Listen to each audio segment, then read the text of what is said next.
welcome to a 10,000 kilometer review on my 2025 Triumph Trident 660. I'm going to be going through everything I found positive and negative on the bike over the last 10,000 kilometers. We'll go through the styling of it, we'll go through the ergonomics, the power, and the handling of the bike as well.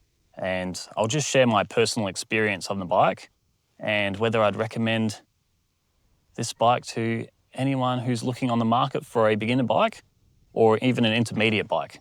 So let's get to the video.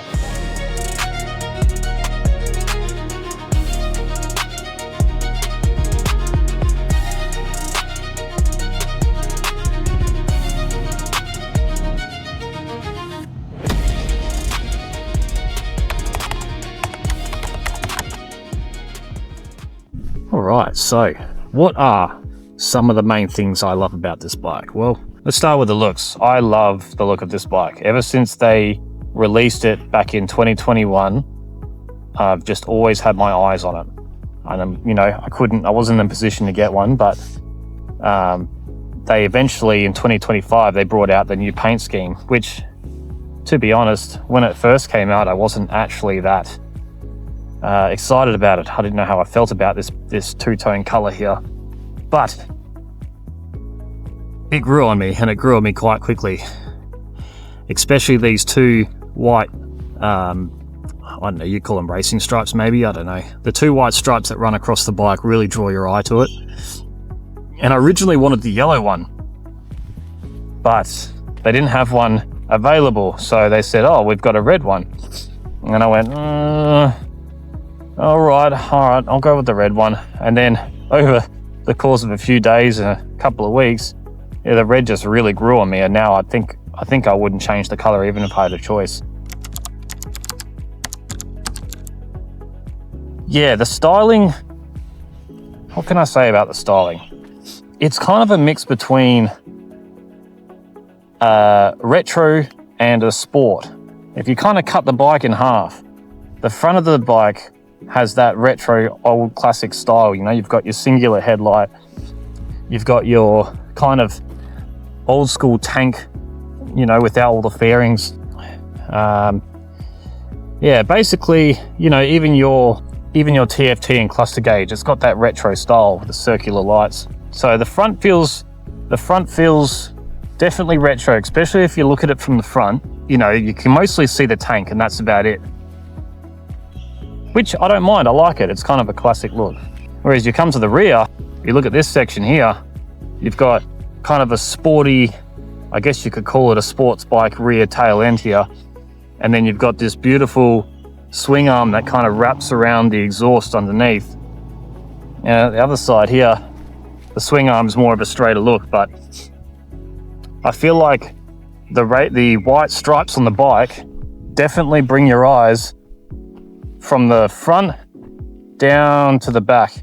Even if you look at it from this angle here, you can kind of see the angle of the stripes. They're drawing your eyes through the whole bike.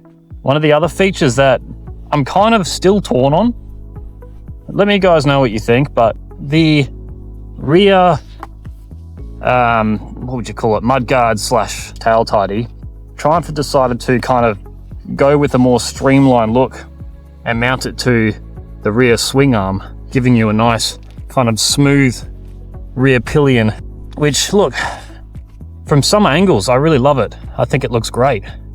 It minimalizes the bike and simplifies it. Sometimes less is more, but then on certain other angles where you look at it from the back, I'm not so sure. I don't know if I like the license plate sitting all the way down there, because what it does is it hides that nice 180 millimeter rear wide tire. And yeah, I don't know. Let me know what you guys think, because I'm torn whether to get a tail tidy for it or not and mount it up to the back here. But Triumph has some other simple styling that they've added, little subtle pieces like this little emblem here on the tail light. It's just a nice touch, Everything on this bike feels quality. Everything from your handlebars, your buttons, they don't wobble, they click nicely. Everything feels like it's in place and it's good to go. Another little aspect I like is this radiator fairing here. kind of adds a little bit more of a sporty look to the bike. I think I would have preferred it to be red, just so it stood out a bit more, but you know, it's not a big deal. And obviously you can see Triumph have decided to go with the underbody exhaust there. Now, the only issue I have with this exhaust is that it's an all-in-one system, which means you can't put a slip-on exhaust on it. You have to buy a whole complete exhaust system. And for the 2025 model, they come with 2 sensors. So you can't buy an exhaust for the previous models for this bike. You have to buy a 2025 model exhaust, and they're not cheap. So if that doesn't really bother you too much, you know, it's not an issue. So yeah, in terms of looks, I love this bike. I think it's a very good looking motorcycle. I think Triumph did a great job when they designed this for the market. There is a fair amount of aftermarket parts you can get online for them, but the thing with a Triumph is you don't really want to spend too much money in putting these cheap and crappy aftermarket parts on a bike, because it ruins it. Let's be honest. The only modifications I've done is put some bar end mirrors on from Kelpie Custom Motors. They're an Australian company, and I've just put a rear pillion cover on, because that can just slide off. But I don't know, I like the look of the cover on the back. It kind of gives it more of a sportier look. But other than that, this bike, I haven't really touched nothing else on it. These mirrors were terrible though. One of the downfalls is the rear view mirrors. They look like deer antlers. So they were the first to go. I did not want those on my bike. Now I can confidently say that after 10,000 kilometers, which I don't know what that is in miles, I'll leave you guys to figure that one out. But after 10,000 kilometers, this bike has given me no dramas, and I mean nothing. No lights have been thrown, no issues when I've taken it in for its service have been noted. It has just been a workhorse, and I've been pretty much riding this bike almost every single day to work, and I travel about 115 kilometers each day. So it has just not stopped, and it's been very impressive to me. No buyer's regret here. So that being said, what are the ergonomics like on this bike? How comfortable is it? Fairly simple to throw a leg over. Now I'm 6 foot, well, a little bit under 6'1", 185 centimeters, and I can flat foot on this bike pretty easily. But it does not feel like a small bike. I'm still leant over in a semi-aggressive position. The bike does not feel small. So my legs, my knees, they don't hit on the tank. So when you're riding, yeah, look, if you're over 6'1", maybe this bike is probably starting to look on the smaller scale of things for you, because your legs might be kind of up against this tank here. But for me, this has been fine. I've had no dramas with it. The pegs are not too high up on the bike, and they're not too low on the bike. They're just right. Now, I will say, if you plan on carrying a passenger, you can do it. It's fine, but it's not the most comfortable for them. I've taken my wife on it a couple of times, and yeah, she feels like she's going to slide off the back of the bike, which I don't blame her. There's not a lot of seat space there, but you can still do it. It's not impossible. And it's definitely probably more comfortable than, say, riding on the back of an R1. Enough talking, let's get on the bike, let's go for a ride, and I'll just go through some of the riding features, and I'll let you know how this bike handles on the main roads. Let's talk about how this bike handles. This bike feels very light on its feet. I've got to be careful, these roads are a little bit damp, but it doesn't feel too much like a heavy bike.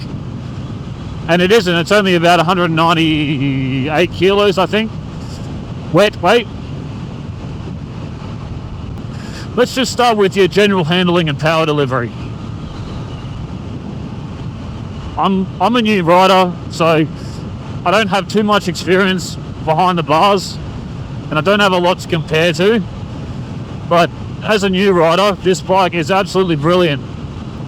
I've taken it to this road called Road in Perth, which is a nice windy hilltop, so I can get a feel of how this bike handles on these roads, and not just on the freeway or the highway. But what I can say It's a very comfortable bike to ride into corners and out of corners. Very nimble. Look at this. This is beautiful. So what does this bike have to offer? Well, standard in the 2025 model, you get a quick shifter, 3 riding modes, cornering ABS, and a few other little bits and bobs. I've done a previous video on the quick shifter on this bike, but on these roads, it really does shine. Just being able to flick in and out of gear, effortless.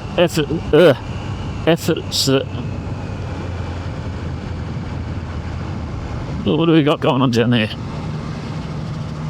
Just being able to flick in and out of gear effortlessly, that was hard to say, has kind of been a bit of a game changer for me. It's one less thing you got to think about when you're actually on the road. Now granted, it's not as smooth as some of the other quick shifters out there, but it's a basic quick shifter. You know, it's not as smooth as silk, but it does the job. And I'm actually really glad that Triumph actually added it into the base model of this bike.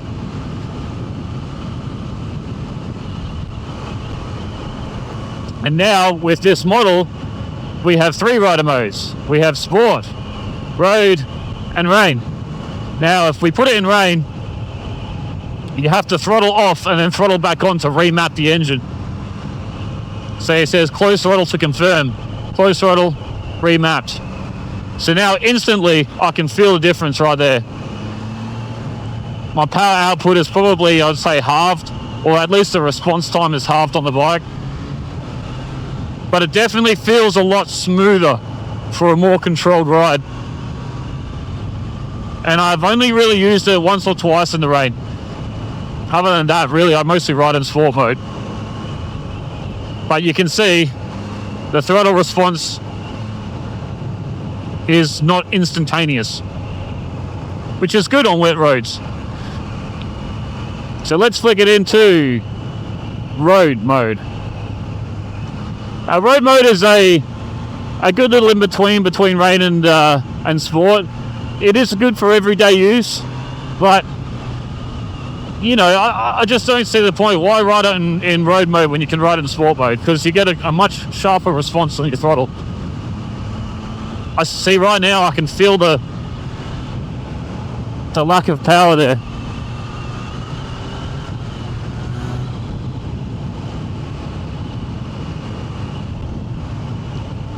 So let's change it into sport. Sport mode. Confirm. Yeah, see, I can just feel the instant torque in that. Now keep in mind, this is a restricted model, so I'm only running on 56 horsepower. But on this bike, it feels like plenty. So let's bring us into the power segment. Look at this, everyone's out having a lovely day. Looks like a good little camp spot there. So the original model came out at 80 horsepower. This model here in Australia is a LAMS, which is Learner Approved Motorcycle Scheme for new riders, and it's restricted down to 56 horsepower. But really, it's hard to notice when you punch it. That triple cylinder really comes alive. And I think this bike delivers the perfect amount of power and torque to get you throughout your day-to-day life and actually enjoy the roads like this on the weekends. But these roads that I'm on now, this is what this bike feels like it was designed for. Whereas in Perth, there's a lot of flat, it's a very flat state. So there's just a lot of highway riding, which is not a lot of fun. But when you can get a chance to come up into the hills here and actually stretch its legs a little bit, you actually get a feel for what this bike was actually all about.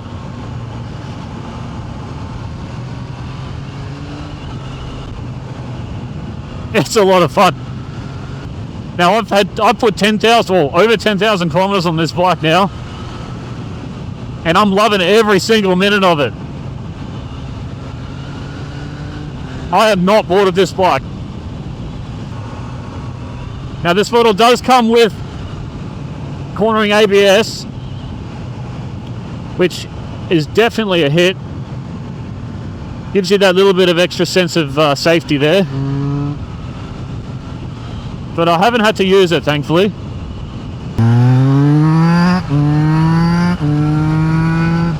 Oh, that's fun. Alright, ergonomics. So, this bike is, I would say, a short to middle range motorcycle. You would not want to take this bike on long journeys. And when I say long, I mean anything over 2 hours. Because, for one, the seat is okay. But it's not, it's not a lounge chair, which is fine because it's a naked bike. But I think my biggest gripe with this bike is its rear suspension. And if you've watched other videos on the Triumph, you probably would have heard them talk about the lack of, I would say, care put into the suspension on the back of this bike. It is a very basic suspension. There's damping adjustment, but that's as far as it goes. And it's quite stiff. And I feel it when you hit some bumps on the road. You hit potholes, speed bumps, you really feel it. And you can get upgrades for this bike. You can get Öhlins rear suspension upgrades, but I don't know if it's really worth spending the money on, to be honest. It depends if you plan on keeping this bike long term or not. Rear suspension could do with some work.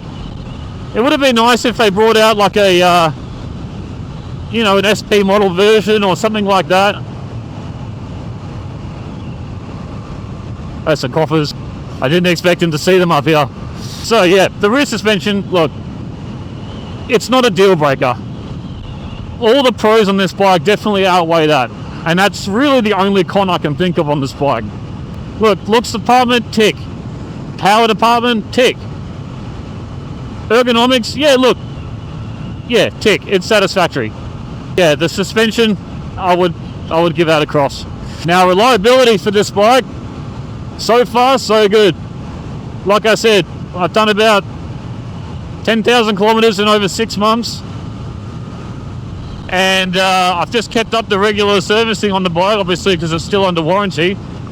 But the bike has not given me any dramas. No fault codes, no error messages, no engine check lights, nothing. Absolutely been spot on. But I would recommend doing the braking period correctly. So just follow the rules, follow the instructions with the braking period, and you shouldn't really have an issue.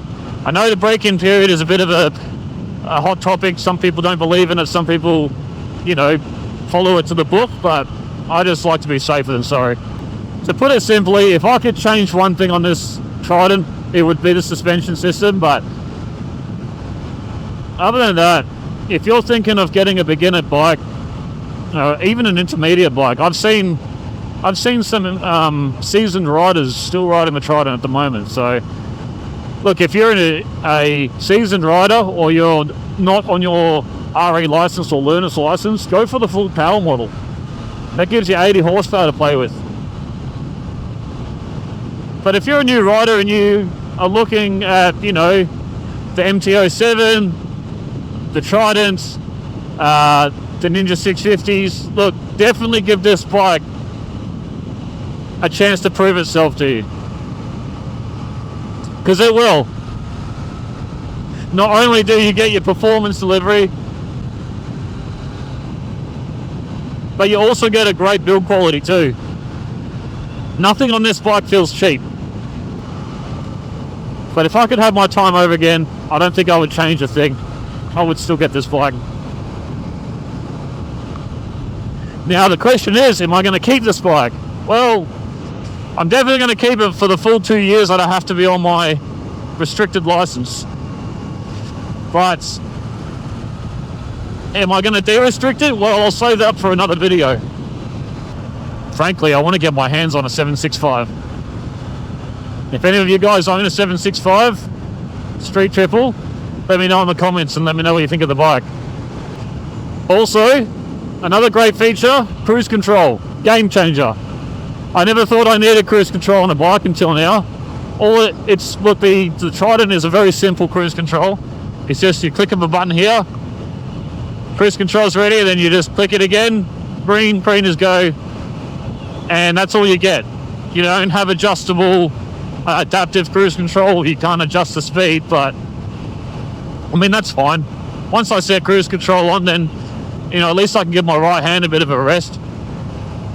And then to deactivate it, it's either your both front and rear brake levers, throttle up, or you can push the throttle upwards and it will deactivate it, or you can pull the clutch in. So pretty much any other action will deactivate it.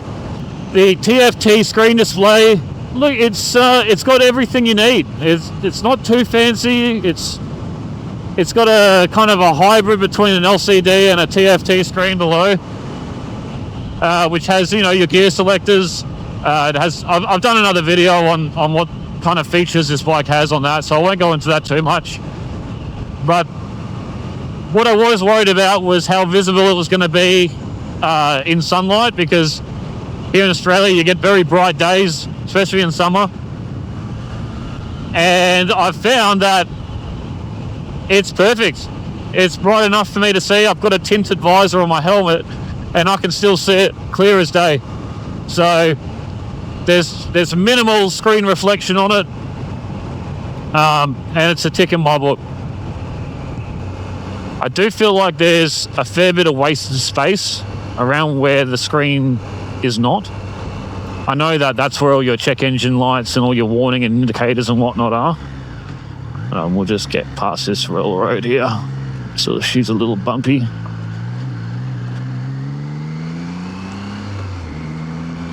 Yeah, I know that, that's where all your warning indicators and whatnot come up.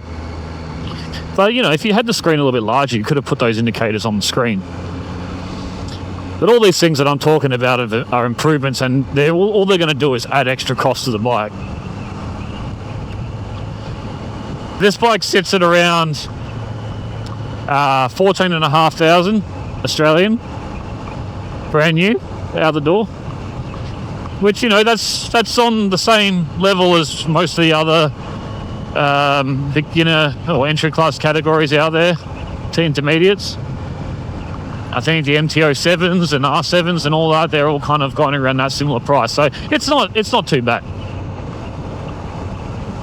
It doesn't break the bank too much, but like I said, you're still getting a premium quality build out of it. Traction control. That's right. It does have traction control, and it kicks in a lot, especially if you're trying to launch out of first gear. You need to disable the traction control, and the annoying thing is you need to disable it every single time you turn the bike on, and you can forget, and I always forget. But look, I'm not a wheelie machine. I don't really wheelie this bike purely because I haven't had a lot of practice in it and I'm not very comfortable. It's a new bike, and I don't want to risk, doing something silly and damaging it or, riding it off. So